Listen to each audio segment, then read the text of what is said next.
You've been taught that nice guys finish first, that honesty is the best policy, that if you work hard and play by the rules, the world will reward your virtue. But look around you. The promotion went to the office politician who smiled while sabotaging your project. The relationship ended because you were too transparent while someone else played mysterious. The business deal collapsed because you showed your hand while they kept theirs hidden. The harsh truth is this: the world belongs to those who understand power, not those who wish it worked differently. You can keep pretending that fairness exists, or you can learn the rules that actually govern human behavior. The choice is yours, but understand that choosing ignorance is still a choice. And it's a choice that guarantees you'll remain at the mercy of those who think strategically while you think morally. This isn't about becoming evil. This is about becoming effective. There's a difference between being ruthless and being reckless, between being strategic and being sociopathic. What we're building here is tactical sophistication, the ability to see the game as it really is, not as you wish it were. Machiavelli wrote that a prince must learn to be both fox and lion. The lion uses force when necessary.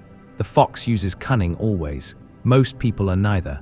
They're sheep, wondering why wolves keep circling. But you're here because something inside you recognizes that survival requires more than good intentions. It requires intelligence applied without sentiment. The first thing you must understand is that power is not given, it is taken. And it's taken by those who recognize that every human interaction is a negotiation. Every conversation is positioning. Every relationship is strategic, whether people admit it or not. The naive believe in pure motives. The sophisticated understand that everyone wants something, and the key is figuring out what that is before they figure out what you want. You've been conditioned to feel guilty about this reality. Society teaches you to suppress your natural understanding of hierarchy and dominance because controlled people are easier to manage. But lions don't ask permission to hunt. Kings don't apologize for ruling, and you don't need to justify your desire to win. The transformation begins with accepting that you live in a world of masks. Everyone wears them. The difference is that most people don't realize they're performing, while the strategically minded choose their performance deliberately. Your coworker who always volunteers for extra work isn't selfless, he's positioning himself for advancement. Your friend who remembers every detail about your problems isn't just caring, she's collecting information that makes her indispensable. The boss who speaks about company values isn't moral, he's maintaining the illusion that keeps employees productive. Once you see this clearly, you can stop being offended by it and start participating consciously. The game exists whether you play it or not. The only question is whether you play to win or stumble through it blindly, wondering why others keep outmaneuvering. Let's talk about information warfare. In every interaction, there are two conversations happening. The surface conversation that everyone can hear, and the subtext conversation that determines who actually wins. Most people only participate in the surface level. They answer direct questions honestly. They volunteer information freely. They assume others are doing the same. This is tactical suicide. Information is currency. The more you give away for free, the poorer you become. The more you collect without reciprocating, the richer you grow. When someone asks you a direct question, your first thought shouldn't be how to answer honestly. It should be why they're asking and what they plan to do with your answer. Consider this scenario. A colleague asks about your weekend plans. The naive response is to share your actual plans because you think they're making friendly conversation. The strategic response is to pause and analyze. Are they fishing for information about your personal life? Testing whether you're dedicated to work, looking for ammunition to use against you later, or genuinely trying to connect. Each possibility requires a different response. The sophisticated operator gives information that serves their purpose, not information that satisfies curiosity. If sharing your weekend plans makes you appear more relatable and builds useful rapport, share them. If keeping them private maintains an air of mystery that increases your perceived value, stay vague. If redirecting the conversation back to them gives you information you can use, deflect with a question. This isn't paranoia. This is precision. Every piece of information you share changes how others perceive you and what options they have for influencing you. Guard your information like a state secret, because in the game of influence, it essentially is. Now let's discuss the power of strategic unpredictability. Most people are readable because they're reactive. They respond to situations in patterns. Push them this way, they move that way. Praise them here, they open up there. But the person who cannot be predicted cannot be controlled. This doesn't mean being chaotic. Random behavior is just as useless as predictable behavior. Strategic unpredictability means being deliberately inconsistent in ways that serve your interests. Sometimes you're warm and engaging. Sometimes you're distant and analytical. Sometimes you're generous with your time. Sometimes you're impossibly busy. The key is that others can never quite figure out which version they're going to encounter. This creates a psychological dynamic where people become more invested in gaining your approval because they can't take it for granted. They start modifying their behavior to appeal to you instead of expecting you to modify yours to appeal to them. You become the prize to be won rather than the pursuer hoping to win. Think about the people who have the most influence over you. I guarantee they're not the ones who are always available, always agreeable, always predictable. They're the ones who keep you slightly off balance, who sometimes give you exactly what you want and sometimes make you work for it, who reveal themselves in layers rather than all at once. You can cultivate this same dynamic by becoming more selective with your energy and attention. Don't always be the first to respond to messages. Don't always say yes to invitations. Don't always laugh at jokes or agree with opinions, not because you're trying to be difficult, but because scarcity creates value and consistency creates complacency. The next principle is understanding emotional leverage. Every person you interact with has emotional buttons, fears they're trying to hide, desires they're trying to fulfill, insecurities they're trying to overcome. The emotionally intelligent person recognizes these patterns and responds accordingly. This isn't about manipulation in the crude sense. It's about influence in the sophisticated sense.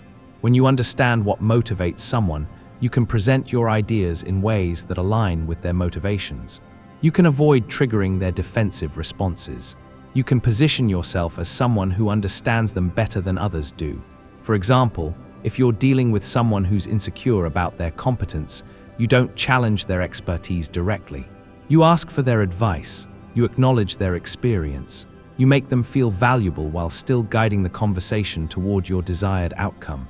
They get the validation they crave, and you get the cooperation you need. If you're working with someone who's driven by status, you don't appeal to their sense of fairness. You show them how your proposal enhances their reputation. You position them as the visionary who recognized a good opportunity. You make supporting you feel like a power move rather than a favor. This requires you to become a student of human nature. Watch how people respond to different types of communication. Notice what makes them defensive and what makes them receptive. Pay attention to the words they use repeatedly, the complaints they make consistently, the praise they seek constantly. These patterns reveal their psychological landscape, and once you can read that landscape, you can navigate it masterfully. But here's where most people make a critical error. They assume that understanding psychology means you have to cater to everyone's emotional needs. This is backwards thinking. Understanding someone's psychology means you know how to influence them when it serves your purpose and how to avoid being influenced by them when it doesn't. Let's talk about the strategic use of silence. Most people are terrified of conversational gaps. They fill every pause with words, afraid that silence means they're losing control of the interaction. This is a fundamental misunderstanding of power dynamics. Silence isn't empty space to be filled. It's pressure to be applied. When you ask someone a question and then remain silent, you force them to fill that space. And people almost always fill silence with more information than they intended to share. They reveal their true thoughts. They expose their uncertainties. They volunteer details they hadn't planned to discuss. Silence also projects confidence. It suggests that you're comfortable with tension, that you don't need constant validation through conversation, that you're thinking rather than just reacting. People interpret this as strength, even when they can't articulate why. Practice this in low-stakes situations first.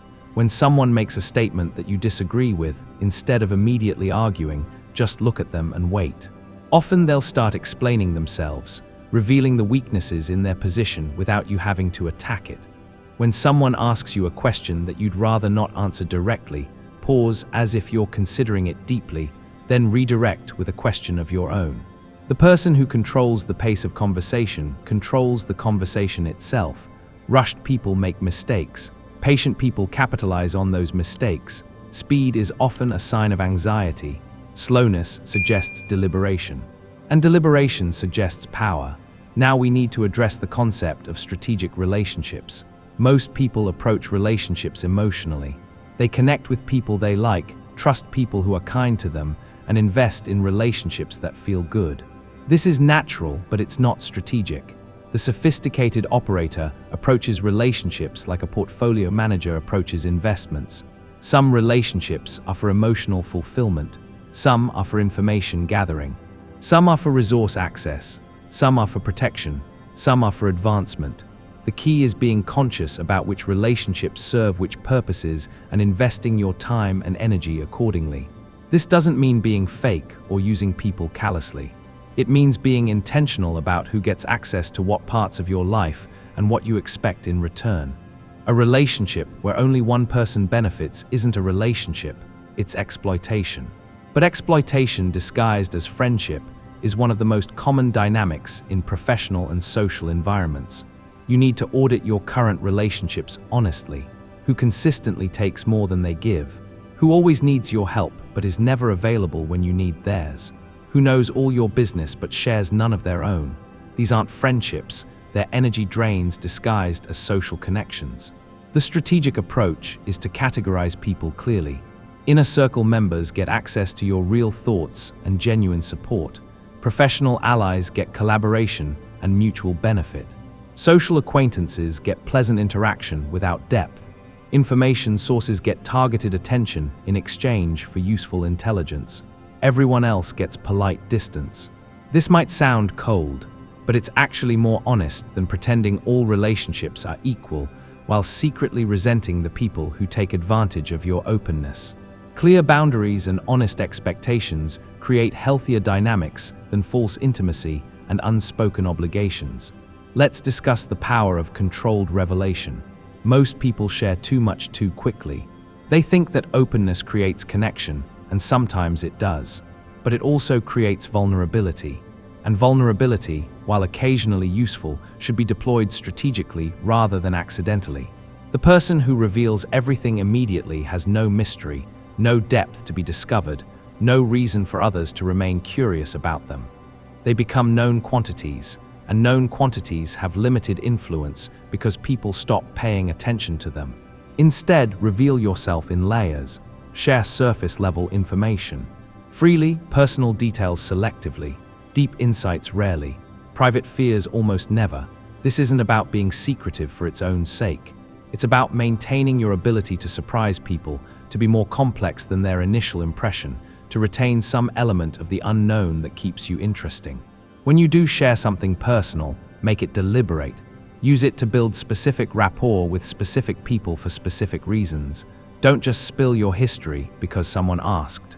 Consider what sharing that information accomplishes and whether the benefit justifies the cost of revelation. Remember that everything you share can be used against you eventually. Not because people are evil, but because information has a way of traveling and being recontextualized. The embarrassing story you tell to build rapport today might be the ammunition someone uses to undermine you tomorrow. The weakness you reveal to create intimacy might become the pressure point someone exploits when your interests conflict. This brings us to reputation management. Your reputation is not what you think about yourself. It's what others think about you based on limited information and selective observation. Most people hope their reputation will take care of itself if they just try to be good people. This is naive.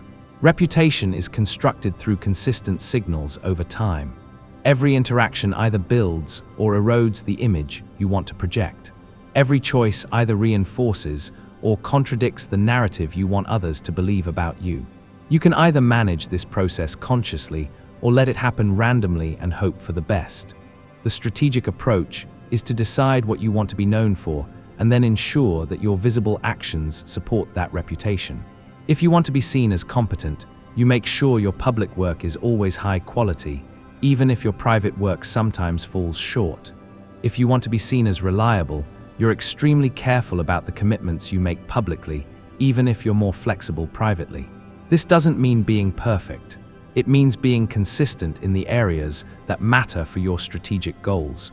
You can have private flaws as long as they don't undermine your public positioning.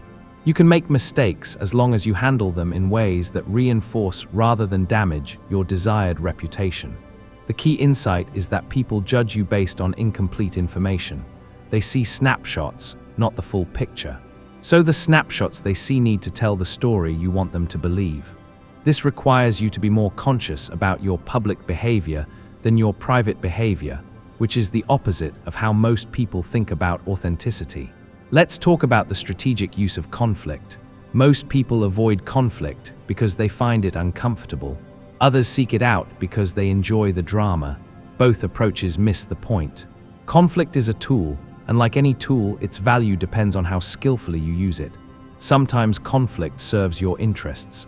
It clears the air, establishes boundaries, demonstrates strength, or forces resolution of underlying issues. Sometimes avoiding conflict serves your interests. It preserves relationships, maintains options, prevents escalation, or allows problems to resolve themselves naturally. The sophisticated operator chooses conflict deliberately rather than stumbling into it emotionally. They fight battles they can win for prizes worth having. They avoid battles that cost more than victory would be worth. They pick timing, terrain, and tactics that maximize their advantages. When you do engage in conflict, make it about principles rather than personalities. Focus on behaviors rather than character. Seek resolution rather than domination. This allows the other person to change their position without losing face, which makes them more likely to actually change rather than just pretend to agree while secretly resenting you. But also understand that some conflicts cannot be resolved through discussion. Some people will only respect you after you've demonstrated that crossing you has consequences. The person who never fights is as ineffective as the person who always fights. The key is calibrating your response to match the situation and the person you're dealing with. Now we need to address the concept of strategic patience, perhaps the most undervalued and misunderstood principle in our modern world. In a culture obsessed with instant gratification, where everything from food delivery to entertainment to communication happens at lightning speed, the person who can delay satisfaction has enormous advantages that compound exponentially over time. This isn't just about self-control. It's about understanding a fundamental truth that most people refuse to accept. The most valuable rewards in life require time to materialize, and those who can wait while others cannot will inevitably claim the greatest prizes. While others are optimizing for immediate pleasure, checking social media for instant validation, making impulsive purchases for temporary satisfaction, or jumping into relationships and opportunities without proper evaluation, you can optimize for long-term positioning. This means making choices today that your future self will thank you for, even when those choices feel uncomfortable or unrewarding in the moment. While others are reacting to current circumstances like leaves blown by the wind, constantly responding to whatever crisis or opportunity appears in front of them, you can be creating future circumstances through deliberate, calculated actions that shape the landscape to your advantage. This principle applies across every domain of human achievement. In career advancement, strategic patience means choosing positions and projects based on what they'll teach you and how they'll position you, not just what they pay immediately. It means building relationships with people who might not be useful today, but could be invaluable tomorrow. In relationship building, it means investing time and energy in people before you need their help, creating genuine connections rather than transactional exchanges. In skill development, it means choosing to learn difficult, valuable capabilities that take years to master rather than quick fixes that provide immediate but shallow results. In resource accumulation, it means living below your means and investing in assets that appreciate over time rather than spending. Everything on lifestyle inflation that impresses others but builds nothing lasting. The person who can invest time and energy in activities that don't pay off immediately but compound over time will eventually surpass those who only pursue immediate rewards often by margins so vast that it appears almost magical to outside observers. This is the power of exponential growth versus linear thinking. Most people think in straight lines. If I work harder today, I'll get slightly better results today.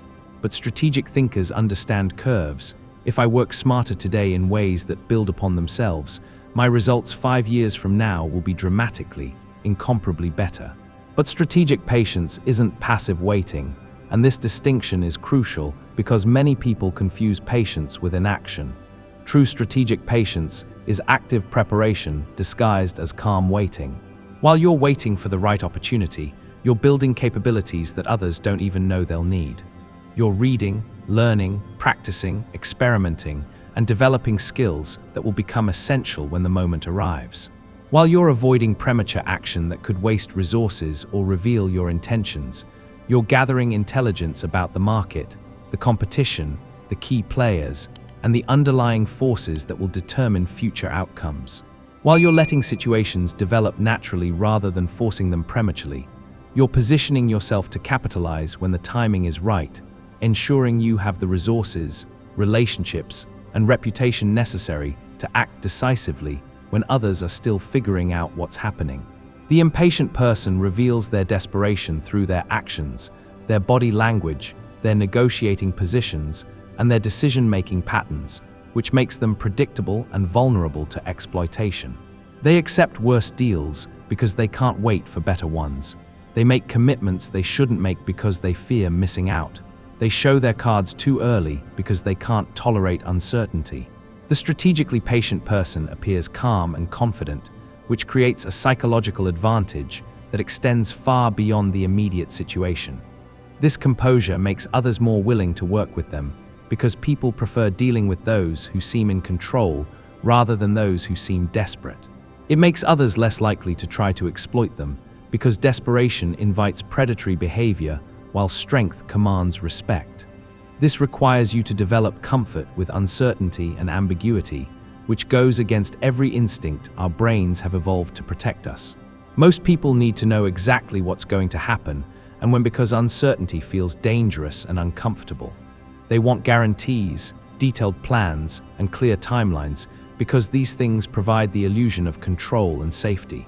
But this need for certainty makes them predictable, which limits their options and reduces their power. When you're predictable, others can plan around you, manipulate you, or simply ignore you because they know how you'll respond. The person who can operate effectively without complete information has more flexibility and more power, because they can adapt to changing circumstances, while others are still trying to figure out how the new reality affects their rigid plans. Let's discuss the importance of strategic alliances, because this is where many otherwise intelligent people completely misunderstand how the world actually works. No one builds significant power alone, despite what individualistic myths might suggest. Even the most independent operators need networks of people who can provide resources, information, protection, or opportunities at crucial moments. The lone wolf might survive, but they'll never thrive at the highest levels because modern success requires coordination, collaboration, and the ability to mobilize resources beyond what any individual can control. But most people build these networks accidentally and maintain them carelessly, treating relationships like afterthoughts rather than strategic assets that require cultivation and care. The strategic approach is to identify the specific types of support you need to achieve your long-term objectives, and then systematically cultivate relationships with people who can provide that support. This isn't about using people, it's about creating mutually beneficial connections that serve everyone involved. This might mean finding mentors who can guide your development and help you avoid costly mistakes, peers who can collaborate on projects and share opportunities, subordinates who can execute your vision and extend your capabilities, or outsiders who can provide perspective and help you see blind spots in your thinking. The key is reciprocity, but reciprocity properly understood rather than the simplistic version most people imagine. You need to provide value to these people, not just extract it from them, but the value you provide doesn't have to be the same type of value you receive. This is where creativity and understanding of human psychology become essential. You might provide emotional support and encouragement in exchange for professional advice and industry insights, or social connections and introductions in exchange for technical expertise and problem-solving capabilities, or public recognition and reputation enhancement in exchange for private assistance and behind-the-scenes support. The possibilities are endless once you start thinking systematically about what different people need and how you might be able to provide it. Think of yourself as a broker who connects people and resources in ways that create mutual benefit while advancing your own interests.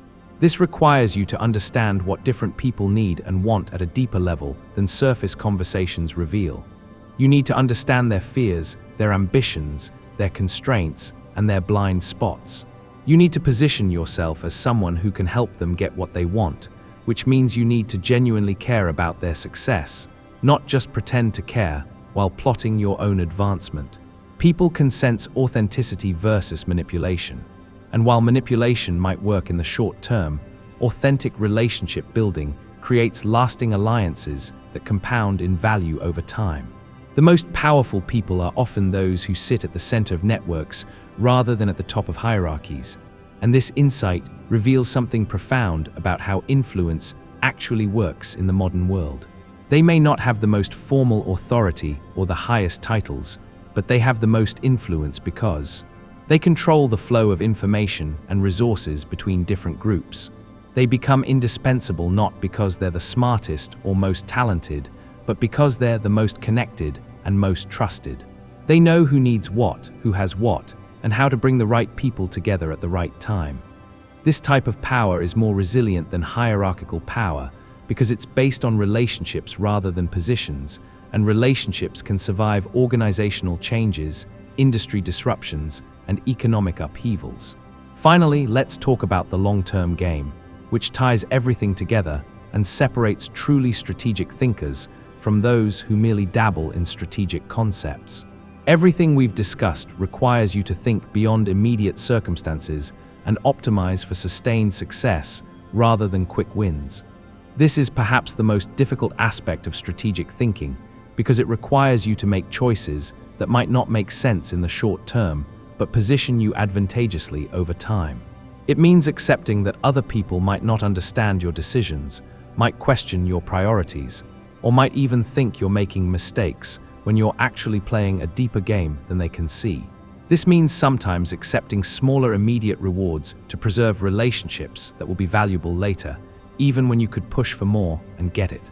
Sometimes staying quiet when you could win an argument to avoid making enemies unnecessarily, recognizing that being right isn't always worth the cost of being resented. Sometimes helping others succeed when there's no immediate benefit to you, because their success might create opportunities for you eventually, or because building a reputation as someone who helps others succeed will attract better people to your network over time. The person who only thinks tactically can win individual battles, but lose the overall war because they optimize each decision in isolation rather than as part of a larger campaign. They might get better terms in one negotiation, but damage a relationship that could have been worth far more over time. They might advance quickly in one area, but create enemies who block their progress in others. They might maximize short-term profits, but undermine long-term positioning. The person who thinks strategically might lose some battles deliberately in order to win the war decisively, understanding that temporary setbacks can be acceptable costs for permanent advantages. This requires you to develop a clear vision of what you want to accomplish over the next several years, and then make decisions that move you toward that vision, even when those decisions require short-term sacrifice or discomfort. This vision needs to be specific enough to guide decision-making, but flexible enough to adapt as circumstances change. It needs to account for multiple scenarios and contingencies, because the future rarely unfolds exactly as we expect. Most importantly, it needs to be truly your vision, not something borrowed from others or imposed by external expectations, because you'll need intrinsic motivation to sustain the patience and persistence that long-term success requires. The world belongs to those who understand that power is not about dominating others through force, intimidation, or manipulation. That's the old model of power, and while it might still work in some contexts, it's increasingly ineffective in a world where success depends on voluntary cooperation, creative collaboration, and the ability to attract and retain talented people who have other options. Real power in the modern world is about influencing outcomes through intelligence, patience, and strategic thinking. It's about becoming the type of person others want to work with, learn from, and follow, not because you're the nicest or most agreeable, but because you're the most effective at helping them achieve their own objectives while advancing yours. This transformation doesn't happen overnight, and anyone who promises quick results is either deluded or dishonest. It requires you to study human nature systematically, not just through casual observation, but through deliberate learning from psychology, history, literature, and direct experience. It requires you to practice influence techniques in low-stakes situations until they become natural and unconscious. It requires you to gradually build the skills and reputation that create real power, understanding that reputation is built through consistent actions over time, not through clever marketing or self-promotion. But once you begin thinking strategically, rather than just reacting emotionally to whatever happens to you, you'll start noticing opportunities that were always there but invisible to you before.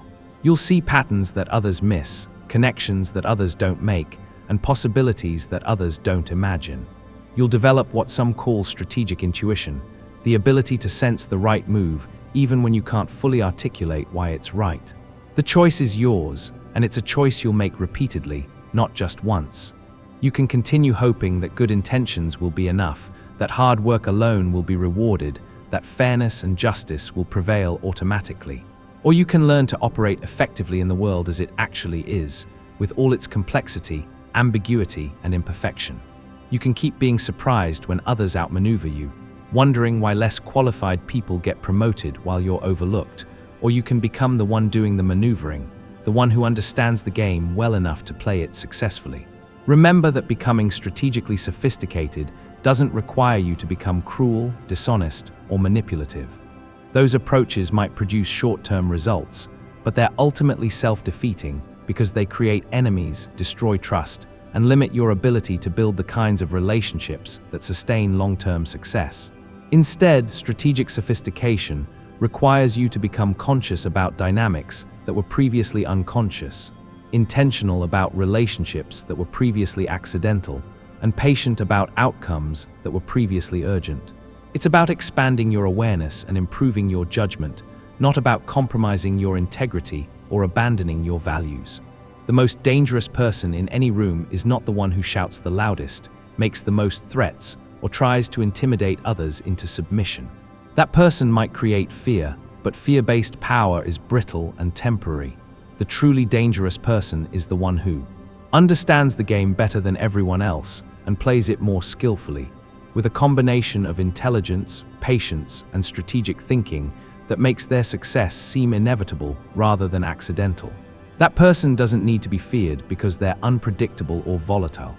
They're feared because they're inevitable, because once they set their sights on an objective, their combination of strategic thinking, relationship building, and patient execution makes their eventual success feel like a force of nature rather than a matter of chance. You have the capacity to become that person.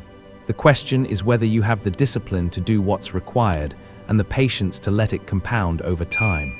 The world is waiting to see what you'll choose.